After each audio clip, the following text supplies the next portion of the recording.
नमस्कार. एकाक्षी MPSC मध्ये आपल्या सगळ्यांचं स्वागत आहे. आपण आपल्या सरळ सेवेच्या सिरीजमधील आज पुढचा टॉपिक बघूया, जो आहे राज्यघटना. हा नवीन टॉपिक मी मध्येच स्टार्ट केलेला आहे. सगळे टॉपिक आता मी रँडमली जसे माझ्या पद्धतीने मला सोयीस्कर पडतील त्या पद्धतीने मी घेणार आहे. ठीक आहे. तर आपण सोर्स म्हणून काय वापरत आहोत, तर आदरणीय राजेश भराटे सरांचं हे पुस्तक आहे, त्याच्यातून आपण हे सगळं कंप्लीट करून घेत आहोत. राज्यघटनेमध्ये काय बघणार आहोत आपण, इयत्ता 8वी ते 12वी शालेय याच्यातले जे काही महत्त्वाचे मुद्दे आहे प्रश्नाच्या स्वरूपात ते आपण बघणार आहोत. बघा, पहिला प्रश्न आहे. बरं, आजचं लेक्चर अतिशय महत्त्वाचं आहे. का महत्त्वाचं आहे ते तुम्हाला कळेल जसं जसं आपण पुढे लेक्चर बघत जाऊ. ठीक आहे. बघा, पहिला प्रश्न काय आहे. महाराष्ट्रात स्थानिक शासन संस्थांमध्ये महिलांसाठी 1-2 मिनिट फक्त.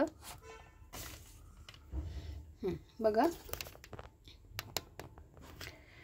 महाराष्ट्रात स्थानिक शासन संस्थांमध्ये महिलांसाठी -% जागा राखीव ठेवण्यात आल्या आहेत. तर किती? 50%. महिलांना त्यांचे स्वातंत्र्य जपण्यासाठी आणि स्वतःचा विकास साधण्यासाठी अनुकूल वातावरण निर्माण केले आहे. तर कोणी किंवा कशामुळे हे निर्माण झालं आहे, तर हुंडा प्रतिबंधक कायद्याद्वारे. लोकशाहीचा गाभा म्हणजे -- होय. तर काय? लोकशाहीचा गाभा म्हणजे सत्तेचे विकेंद्रीकरण होय. पुढे बघा, भारतात 26 जानेवारी 1950 पासून -- राज्यकारभार करण्यास सुरुवात झाली. तर काय? संविधानानुसार राज्यकारभार करण्यास सुरुवात झाली 26 जानेवारी 1950. ठीक आहे. पुढे बघा, भारतात -- वर्षे पूर्ण झालेल्या सर्व स्त्री पुरुषांना मतदानाचा अधिकार मिळाला आहे. तर 18 वर्षे पूर्ण झालेल्या स्त्री पुरुषांना. 73वी हा प्रश्न अतिशय महत्त्वाचा आहे, कारण मी इतर बाबी पण तुम्हाला दाखवणार आहे. 73वी आणि 74वी घटना दुरुस्ती म्हणजे -- दिशेने उचललेले महत्त्वाचे पाऊल होय. तर कोणत्या दिशेने? तर लोकशाही विकेंद्रीकरणाच्या दिशेने उचललेले महत्त्वाचं पाऊल. तर 73वी आणि 74वी घटना दुरुस्तीचा कायदा किती सालचा आहे? 1992च्या. या दोन गोष्टी नीट लक्षात ठेवा. आणि इम्प्लिमेंटेशन कधी झालं आहे? तर 1993 मध्ये झालेलं आहे. हे नीट बघा काय लिहिलेलं आहे इथे. The 73rd and 74th Constitutional Amendment Acts were both passed by the Indian Parliament in 1992. However, they came into effect on different dates. The 73rd Amendment on April 24, 1993 and the 74th Amendment on June 1st, 1993. 24 April हा दिवस आपण पंचायत राज दिन म्हणून पण पाळतो. आणि दोघांच्या date in detail लक्षात पाहिजे. 24 एप्रिल 1993 आणि दुसरं 1 जून 1993. ठीक आहे. पुढच्या प्रश्नाकडे वळूया.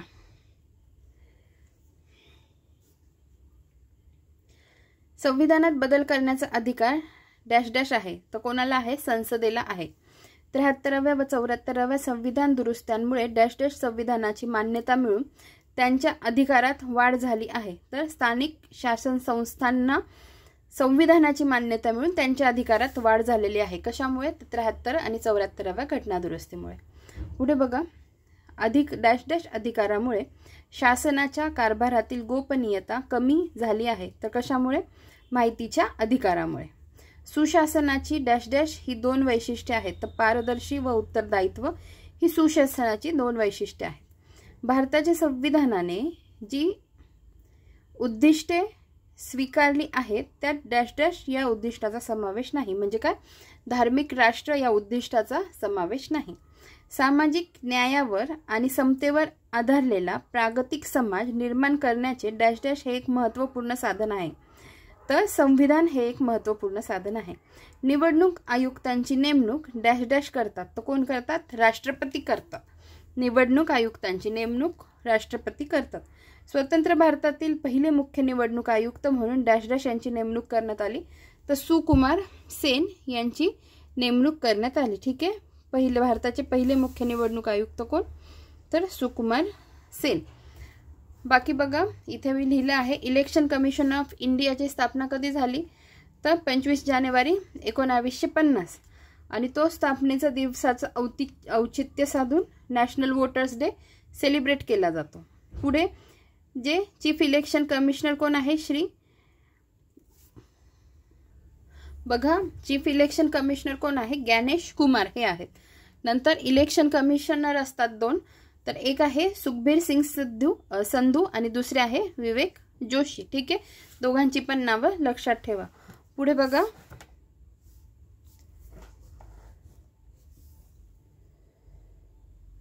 मतदारसंघ निर्माण करण्याचे काम निवडणूक आयोगाची डॅश डॅश समिती करते, तर परिसीमन समिती करते. ठीक आहे, ह्या गोष्टी पण फार महत्त्वाच्या आहेत. पुढे बघा, भारतीय संविधानाच्या डॅश डॅशव्या कलमान्वये निवडणूक आयोग या स्वायत्त यंत्रणेची निर्मिती केली गेली. तर संविधानाच्या 324 या कलमान्वये, आता हे आर्टिकल खूप वेळा येणार आहे आणि ते नीट पाठ करून ठेवा. भारतीय संविधानाच्या 324व्या कलमान्वये निवडणूक आयोग या स्वायत्त यंत्रणेची निर्मिती केली गेली. वयाची डॅश डॅश वर्ष पूर्ण केलेल्या प्रत्येक भारतीयाला मतदानाचा हक्क मिळतो. तर वयाची 18 वर्षे पूर्ण केलेल्या प्रत्येक भारतीयाला मतदानाचा हक्क मिळतो. भारतात डॅश डॅश पद्धती अस्तित्वात आहे, तर बहुपक्ष पद्धती अस्तित्वात आहे. राजकीय पक्षांना मान्यता देण्याचा किंवा रद्द करण्याचा अधिकार डॅश डॅश असतो. तो कोणाला? निवडणूक आयोगाला. कसला अधिकार असतो? राजकीय पक्षांना मान्यता देण्याचा किंवा रद्द करण्याचा. पुढे बघा, सध्या लोकसभेचे डॅश डॅश मतदारसंघ आहेत. किती? 543 मतदारसंघ आहेत. पुढे बघा, सध्याच्या हिमाचल प्रदेश या राज्यातील डॅश डॅश हे भारताचे पहिले मतदार ठरले. तर श्याम शरण नेगी, त्यांचं 2017 मध्येच निधन झालेलं आहे. आपण त्यांच्याविषयी 17 मध्ये नाही, 1917ला त्यांचा जन्म आहे आणि 2022 मध्ये त्यांचं निधन झालेलं आहे. नीट लक्षात ठेवा, 17 जे मी बोलली होती ते विसरून जा. 2022ला त्यांचं निधन झालेलं आहे 5 नोव्हेंबरला. आणि 5 नोव्हेंबर काय आहे महाराष्ट्रात सिग्निफिकन्स? तर मराठी रंगभूमी दिन म्हणून सेलिब्रेट केला जातो. का केला जातो? तर विष्णुदास भावे, आता हे जसं मला रिकॉल होतंय त्यानुसार मी सांगते, तर त्यांचा जो पहिला नाटकाचा प्रयोग होता तो तेव्हा सादर झाला होता, म्हणून मग मराठी रंगभूमी दिन सेलिब्रेट केला जातो. ह्या गोष्टी आठवायला पाहिजे. 1 जुलै 1917ला त्यांचा जन्म झाला. आपल्याकडे 1 जुलै काय म्हणून सेलिब्रेट होतो? तर वस्तू आणि सेवा कर दिवस म्हणून सेलिब्रेट होतो. 1 जुलै 2017 पासून त्याचं इम्प्लिमेंटेशन झालं आहे. ह्या गोष्टी लक्षात ठेवा आणि ही सवय लावून घ्या. एखादी तारीख दिसली तर तुम्हाला पण ह्या गोष्टी कोरिलेट करता आल्या पाहिजे की अरे आपण याच्याशी रिलेटेड काय वाचलं होतं. आणि आठवलं नाही तर थोडी अस्वस्थता जाणवायला पाहिजे, अरे आपल्याला आठवत का नाहीये. मग ते पुन्हा शोधायची अशी इच्छा पाहिजे, प्रगल्भ इच्छा पाहिजे की म्हणजे मग ह्या गोष्टी लक्षात राहत जातात. ठीक आहे, पुढे बघा, श्याम शरण नेगी 1 जुलै 1917 ते 5 नोव्हेंबर 2022 अशा त्यांचा जीवनकाल. Was an Indian school teacher in Kalpa, Himachal Pradesh, who cast the first vote in 1951 general election in India. ठीक आहे, हे बाकीचं काही बघायची गरज नाही आहे, पण मग 1951च्या इलेक्शनमध्ये त्यांनी हे केलेलं आहे. पुढे बघा, हे आहे श्याम शरण नेगी. ठीक आहे, आणि ठीक आहे, ते बघा त्यांचं वय किती, 105 वर्ष ते जगलेले आहेत. ही पण एक फॅक्ट लक्षात ठेवा.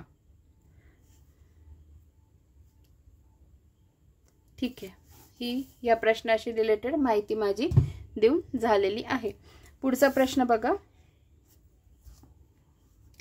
स्वतंत्र भारतातील लोकसभेची पहिली निवडणूक डॅश डॅश मध्ये पार पडली तर 1951-52 मध्ये.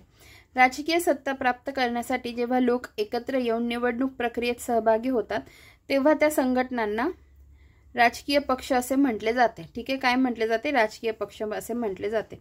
नॅशनल कॉन्फरन्स हा पक्ष डॅश डॅश या राज्यात आहे, तर जम्मू आणि काश्मीर या राज्यात आहे. कोणता? National conference. जस्टिस पार्टी या ब्राह्मणेतर चळवळीचे रूपांतर डॅश डॅश या राजकीय पक्षात झाले.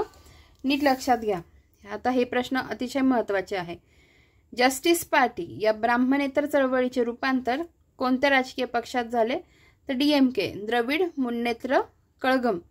जस्टिस पार्टी काय होतं? ब्राह्मणेतर चळवळ. आणि त्याचं रूपांतर कोणत्या राजकीय पक्षात?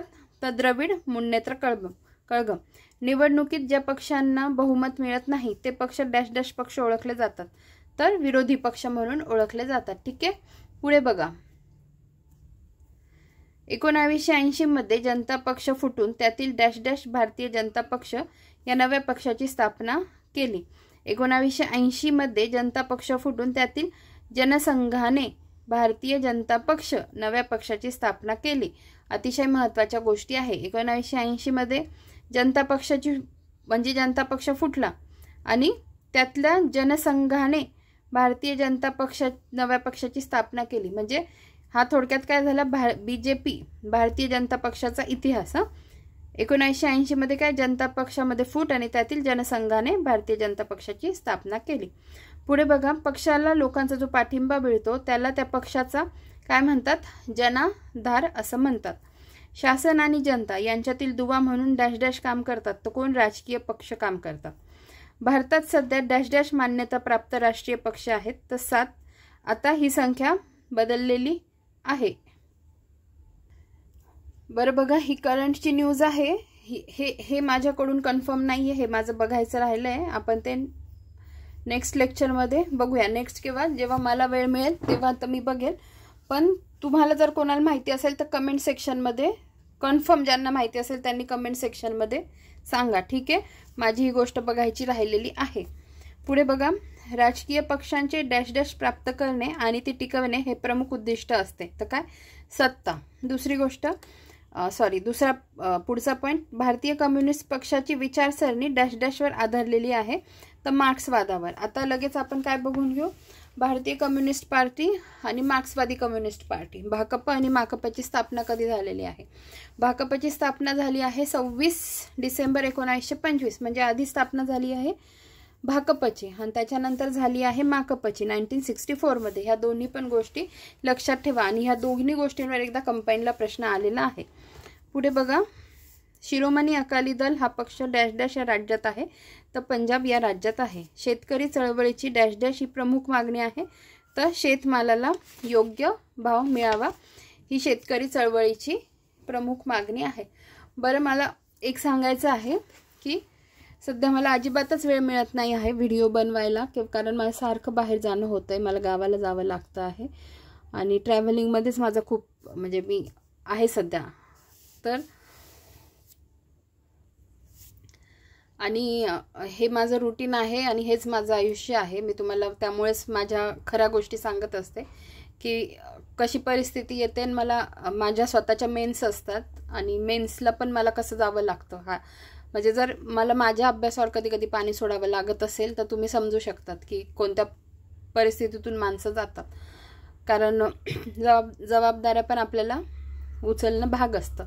तर मला तुम्हाला सांगायचं काय आहे या गोष्टीमधून की माझ्या परीने मी हे कंप्लीट करण्याचा अतोनात प्रयत्न करते आहे. पण जर व्हिडिओ यायला वेळ लागत असेल किंवा नसेल जमत, फॉर एक्झाम्पल मी जर गावाला गेली निघून तर मग माझं जे घरात नेट आहे ते मला बाहेर मिळत नाही. बरोबर, मोबाईलमध्ये नेट असतं पण ते बाहेर चालत नाही. म्हणजे जेवढं मला नेटची गरज असते तेवढं ते अजिबात चालत नाही. त्यामुळे कधी कधी काय होतं की तुम्हाला कमेंट आलेल्या असतात, तुमच्या त्या कमेंटला रिप्लाय द्यायला मला जमत नाही कारण माझं अकाउंटच ओपन होत नाही, कारण तेवढं नेटच नसतं. बरं, माझ्या मोबाईलमध्ये नेट आहे पण काय ॲक्टिवेट होतं, मला व्हॉट्सअपला मेसेज वगैरे बाकीचे कामं होतात. पण यूट्यूबच्याला मग प्रॉब्लेम येतो. त्यामुळे कधी कधी काहींनी खूप सकाळी मेसेज केलेला असतो, रात्रीपर्यंत मला कमेंट म्हणजे ते व्हिजिबल होत नाही. तर मग अशा गोष्टी तुम्ही समजून घ्या. आणि दुसरी गोष्ट मला ही सांगायची होती की माझं इतकं म्हणजे मला सारखं सारखं तेच नाही सांगायचं, पण मग खूप बिझी शेड्यूल चालू आहे. म्हणजे मी एकदा बघा तुम्हाला हा शॉर्ट्स व्हिडिओ अपलोड केला होता जो मला आवडता ह्या गोष्टी या पद्धतीने अपलोड करायला, नेचरचे किंवा इतर कोणत्या गोष्टी असतील, ज्याच्यात मी काय अपलोड केलं होतं की मार्केटमध्ये आम्ही कशा पद्धतीने स्टक झालो आहो, जे काय तर पाऊस खूप पडतोय.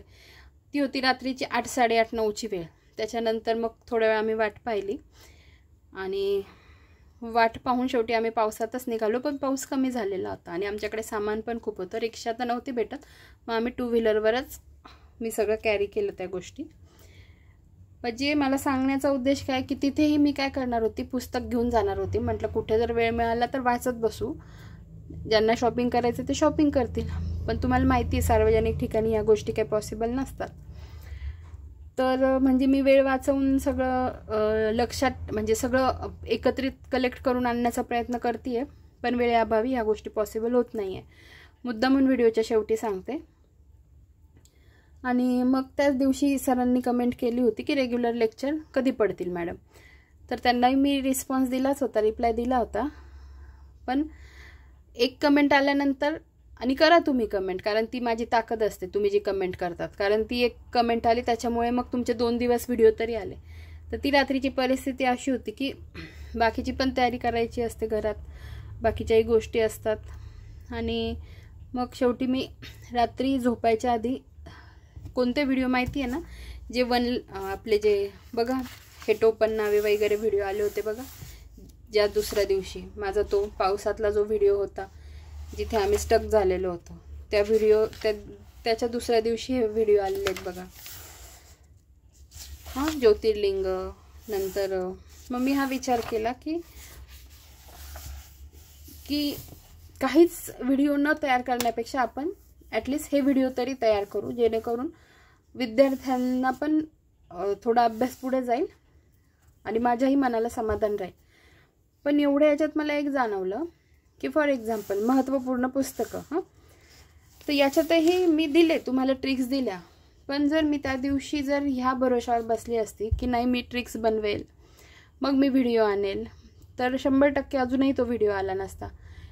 हे मी अगदी 100% खरं सांगते आहे की मग अजूनपर्यंत तो व्हिडिओ आला नसता. तर मग शेवटी मी काय केलं, मी 1 रीडिंग केलं. मग जिथे मला लगेच ट्रिक बनवता येतात तिथे मी ट्रिक्स बनवल्या.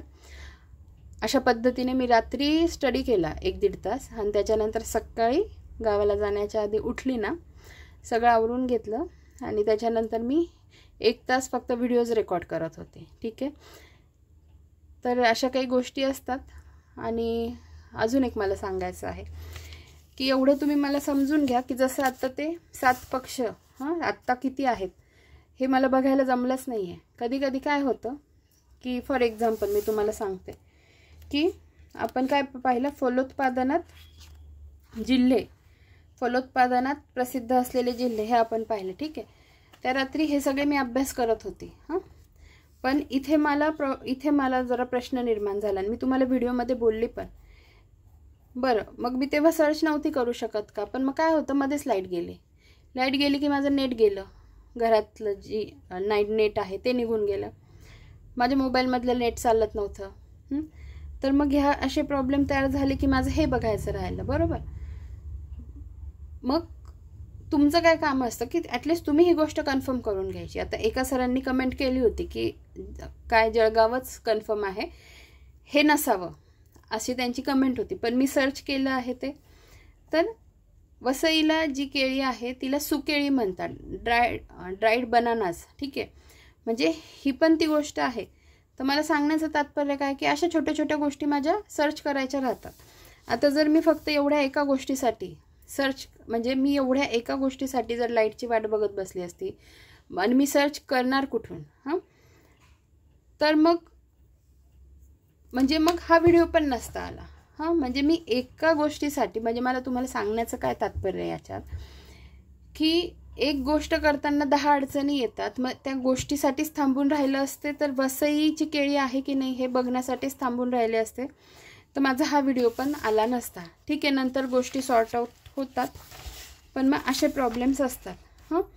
बाकी तर मला तुम्हाला सांगायचं एवढंच आहे की समजा एखादी गोष्ट नाही माझ्याकडून बघून झाली, तर तिथे तुम्ही काही म्हणजे परिस्थिती अशी असते की तुम्हाला मला ॲडजस्ट करून घ्यावं लागेल किंवा तुम्ही ती गोष्ट सर्च करा. फॉर एक्झाम्पल, आणि त्या नॅचरल गोष्टी असतात. लाईट गेली असेल तर मी तिथे वेळ नाही वाया घालवू शकत की आता लाईट आल्यावर बघू. ठीक आहे. तर मग अशा गोष्टी आहेत. अजून दुसरी गोष्ट मला सांगायची आहे की ज्या पद्धतीने मला अभ्यासात शिकवण्यामध्ये कॉम्प्रोमाइज करायला आवडत नाही. ठीक आहे. मग ते माझे ऑफलाईनचे स्टुडंट असू दे किंवा माझे मग तुम्ही ऑनलाईनचे स्टुडंट असू दे. ठीक आहे. मला अभ्यासात कॉम्प्रोमाइज करायला अजिबात आवडत नाही. फॉर एक्झाम्पल की मी जे काही व्हिडिओ आता शॉर्ट्स व्हिडिओ आणले तुमच्यासाठी, त्या 2 दिवसात बघा मी कम्युनिटी पोस्टवर टाकलं पण होतं की दिवसभर व्हिडिओज अपलोड होत राहतील. आणि तुम्हाला खोटं वाटेल, प्रवासात जिथे गाडी थांबली ना तिथे मग गाडी हलते ना खूप, मग एखाद्या ठिकाणी गाडी थांबली नाश्त्यासाठी वगैरे, त्या वेळात मी व्हिडिओज दिवसाला अपलोड करायची आणि मग ते तुमच्यापर्यंत यायचे.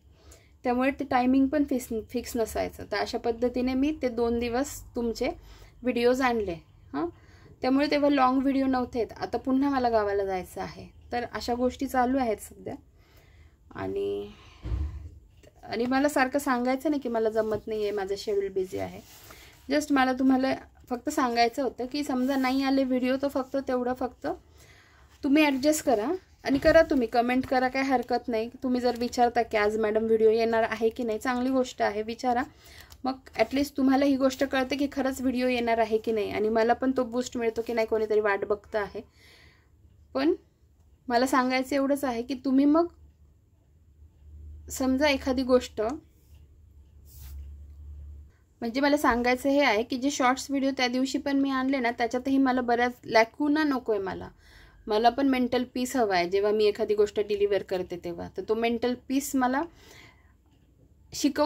शिकवल्यानंतर भेटला पाहिजे. तर तेवढा वेळ माझ्याकडे भेटत नाही आहे. तर तुम्ही तिकडून काही इनपुट दिलं, तुम्ही जर सांगितलं तर चांगलीच गोष्ट आहे, कारण अनेक अडचणी येत आहेत. आता मी हे पुस्तकही गावाला नेलं होतं, वाचायचा प्रयत्नही केला, पण वेळ मिळत नाही आहे. ठीक आहे, पण मी आता अजूनही काही गोष्टी वाचून ठेवलेल्या आहेत. मी लॉंग व्हिडिओ पण स्टार्ट करणार आहे लवकरच. आणि फॉर एक्झाम्पल जसं हे महत्त्वाची पुस्तकं, याच्यावर तर मला ट्रिक्स बनवायच्याच होत्या सगळ्या याच्यावर, पण ती रात्रीला मला नाही पॉसिबल झालं. मी सांगते काय, मी 7 टॉपिक रात्री झोपायच्या आधी कवर केले. इवन माझी बॅग भरायची बाजूला ठेवली, ते बॅग भरायची बाजूला ठेवली, त्यामुळे एखाद्या 2 गोष्टी माझ्याकडून विसरल्या गेल्या.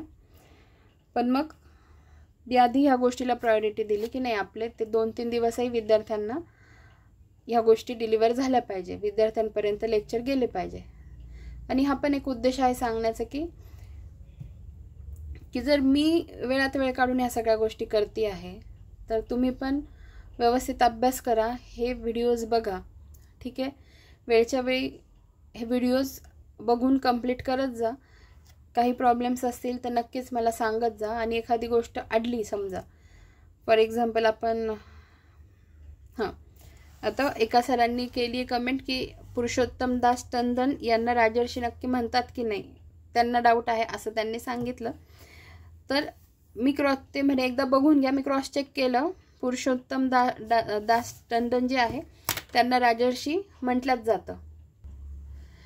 तर महात्मा गांधींनी त्यांना राजर्षी असं म्हटलेलं आहे आणि तेही बरोबर आहे. त्या सरांना मी रिप्लाय दिलेला आहे. ठीक आहे, तर मला फक्त एवढंच सांगायचं होतं की थोडं मागे पुढे होईल, थोडं स्टेबल होऊ द्या थोडंसं. लाईफ माझं आहे, थोडी धावपळ चालू आहे आणि त्याच्यात बनवते आहे मी. फक्त मला कॉम्प्रोमाइज नाही करायचं आहे. आणि समजा काही गोष्टी राहिल्यात तर मग ते तुमच्याकडून येऊ द्यात.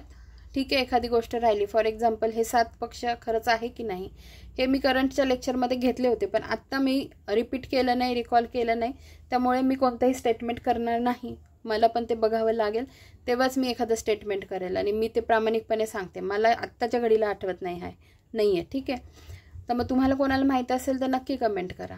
तर मला खूप दिवसापासून, म्हणजे मला हा पण वेळ नव्हता की मी तुम्हाला हे सांगेल की माझं शेड्यूल थोडं बिझी आहे आणि मला जमत नाही आहे व्हिडिओ बनवायला.